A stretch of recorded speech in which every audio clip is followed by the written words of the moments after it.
Hello guys, welcome you all. Question number 5 देखते हैं। Objective 2 का लास्ट क्वेश्चन है, चैप्टर नंबर 6 का, है ना, फ्रिक्शन का। तो क्वेश्चन में लिखा हुआ है, consider a vehicle going on a friction on a horizontal road towards east. तो ये रोड है और मान लेते हैं कि कोई साइकिल चल रही है ना भाई, साइकिल है ये, और ये ईस्ट की तरफ जा रही है। ठीक है, ईस्ट। अब force by the air, neglect any force by the air, air के फोर्स को नेग्लेक्ट करना है। ठीक है, the frictional forces on the vehicle by the road is towards if the vehicle is accelerating. देखो यार, किताब के पीछे में इसका आंसर ए और बी दिया हुआ है, जबकि ए इसका आंसर नहीं हो सकता। क्यों नहीं हो सकता बताता हूँ। क्योंकि एक्सेलरेशन का क्या मतलब होता है कि वेलोसिटी का चेंज होना। अब सोचो, अगर ये बाइक स्पीड अप कर रही है, ये जो साइकिल चल रही है अपनी बाइसिकल, अगर वो स्पीड अप कर रही है तो फ्रिक्शन कहाँ लगेगा? उस पर आगे लगेगा। ठीक है, और अगर ये स्पीड इसकी स्लो कर रही है, ब्रेक लगा रहा है, ये स्पीड अगर इसकी कम हो रही है तो फ्रिक्शन कहाँ लगेगा? पीछे लगेगा। तब तो स्पीड कम हो रही है ना। लेकिन दोनों ही केस में स्पीड तो बदल रही है ना भाई, तो एक्सेलरेशन तो है ही।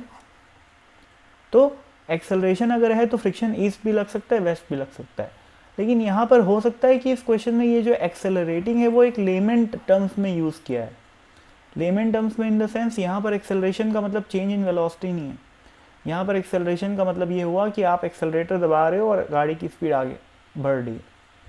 अगर वो इसका मतलब है तो ये इसका ऑप्शन करेक्ट हो जाएगा। पर ये फिजिक्स की बुक है भाई, तो यहाँ पर अपन इसको लेमन टर्म्स में एक्सेलरेशन पढ़ेंगे नहीं पढ़ेंगे। ठीक है ना, तो ये इसका गलत आंसर है।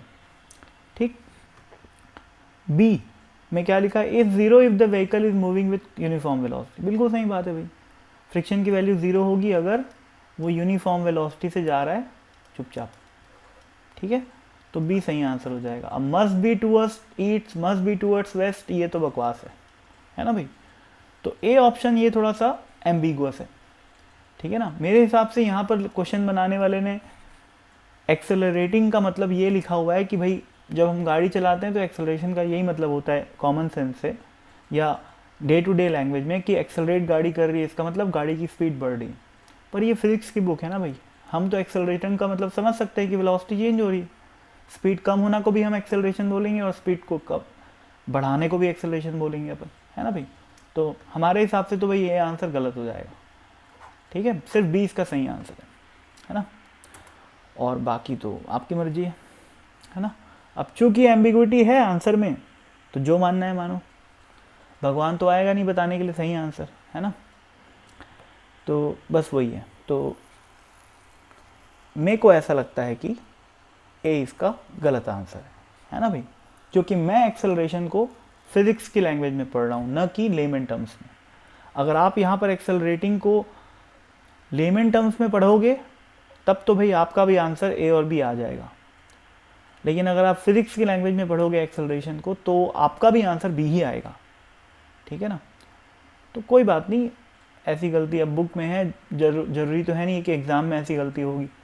और एग्ज़ाम में गलती अगर होती भी है तो जो आईआईटी पेपर ले रहा है अगर, या नीट का पेपर होता है, तो उनकी जो टीम होती है वो काफ़ी अच्छी होती है ना। उन लोग अगर इस टाइप की कोई एम्बिग्विटी होती है तो उसको कंसिडर करते हैं और एक ऑफिशियल आंसर की देते हैं, है ना।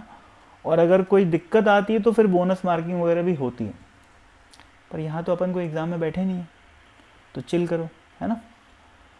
तो अब मिलेंगे अपन, ये ख़त्म हो गया ऑब्जेक्टिव 2, है ना। अब करेंगे अपन एक्सरसाइज स्टार्ट अगले वीडियो में, है ना।